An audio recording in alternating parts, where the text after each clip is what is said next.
అనంత భక్తి సనాతన ధర్మ ఛానల్కి స్వాగతం. ఓం శ్రీ గణేశాయ నమః. ఓం శ్రీ సరస్వతియే నమః. ఓం శ్రీ గురుభ్యో నమః. శ్రీ గణేశ పురాణంలోని త్రిపుర విజయం అనే 43వ అధ్యాయము. అప్పుడు బ్రహ్మ పరాశరాత్మజుడైన వ్యాసమునీంద్రునితో ఇలా యుద్ధ వర్ణనం చెప్పసాగాడు.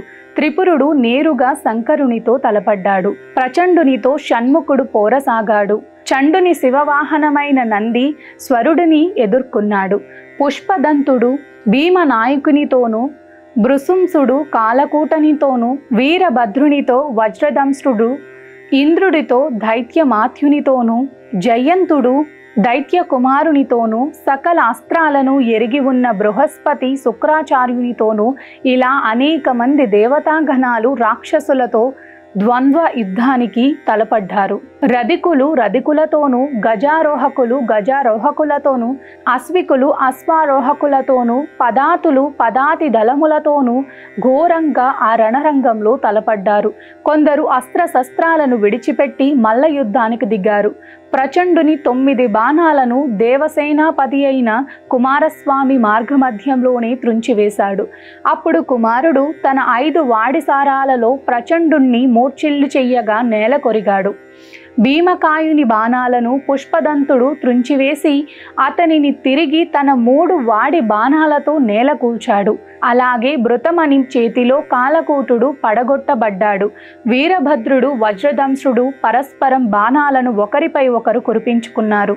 ఇంద్రుని వజ్రాయుధం వ్రేటుకి దైత్యమాత్యుడు మరణించాడు. జయంతుడు విజృంభించి దైత్య కుమారుని తన బాణాలతో వధించాడు. అతడు వెంటనే నెత్తురు కక్కుతూ మరణించాడు.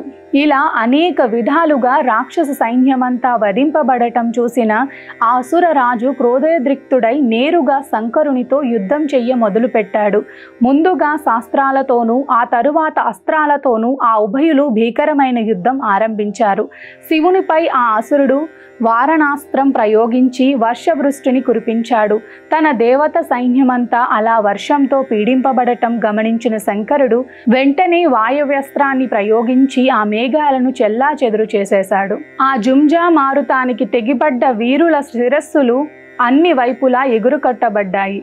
రథాలతో ఢీకొట్టబడిన రథాలు, ఏనుగులతో ఏనుగులు, గుర్రములతో గుర్రాలు ఢీకొని చూర్ణం కాసాగాయి. ఆ మహావాయువు చేత వృక్షాలు లతలు పెకలించబడి రణరంగాన్నంతటినీ కప్పవేశాయి. ఇలా రాక్షస సేనను పీడిస్తున్న వాయవ్యస్త్రాన్ని పన్నగాస్త్రం వైచి త్రిపురుడు మరలగొట్టాడు. చెవిదాకా వింటినారిని సారించి మంత్రించిన అగ్నేయాస్త్రాన్ని దేవతా సైన్యాలపై ప్రయోగించాడు. ఏదో అగ్ని ప్రళయమే సంభవించిందేమోనన్న భయంతో అందరూ కంపిస్తుండగా ఆ మండుతున్న జ్వాలల్లోంచి ఒక భీకరాకరుడు ఉద్భవించి ఘోరంగా విజృంభించి దేవతా సైన్యాలనన్నింటినీ కబలించసాగాడు. ఆ భయానికి శివసేనలన్నీ శివుని వెనుక దాగి రక్ష రక్ష అంటూ మొరలు పెట్టుకున్నారు. శివుడు తన సైన్యాన్ని భయపడవలదంటూ ఆశ్వాసించి పర్జన్యాస్త్రం ప్రయోగించి ఆ పెనుభూతాన్ని వెనక్కి మరల్చాడు.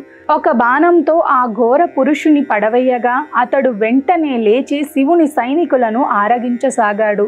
ప్రమద గణాలన్నీ భయభ్రాంతులై నలుదెసలకు పారిపోగా శివుడు నిస్సహాయుడై పర్వత గుహలో తలదాల్చుకోవలసి వచ్చింది. త్రిపుర విజయం. దేవసేనాధిపతి అయిన కుమారస్వామి మొదలైన వారందరూ శివుణ్ణి అనుసరించారు. ఒంటరిగా ఉన్న పార్వతిని చెరబట్టదలచి మేరు పర్వతానికి దండెత్తినట్లు వెళ్ళాడు త్రిపురుడు. అతన్ని అల్లంత దూరాన్నే గమనించిన గిరినందన తన తండ్రి అయిన హిమవంతుని చెంత గుహలో తలదాచుకున్నది.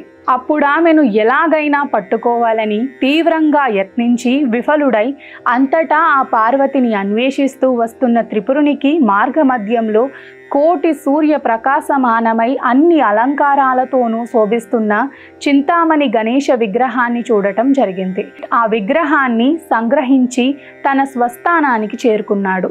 వందిమాగధులు జయ జయధ్వానాలు చేస్తుండగా త్రిపురుడు పురప్రవేశం చేసి అక్కడి నుంచి పాతాళంలో తన విజయాన్ని చాటుకోదలచి వెళ్ళసాగాడు.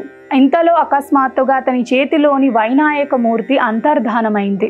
త్రిపురుడు ఈ హఠాత్ పరిణామానికి మ్రాన్పడి ఇదొక అపశకునంగా భావించి మూర్తి యొక్క వియోగానికి చింతిస్తూ తన నగరాన్ని చేరుకున్నాడు. ఇది శ్రీ గణేశ పురాణం ఉపాసనా ఖండంలోని త్రిపుర విజయం అనే 43వ అధ్యాయం.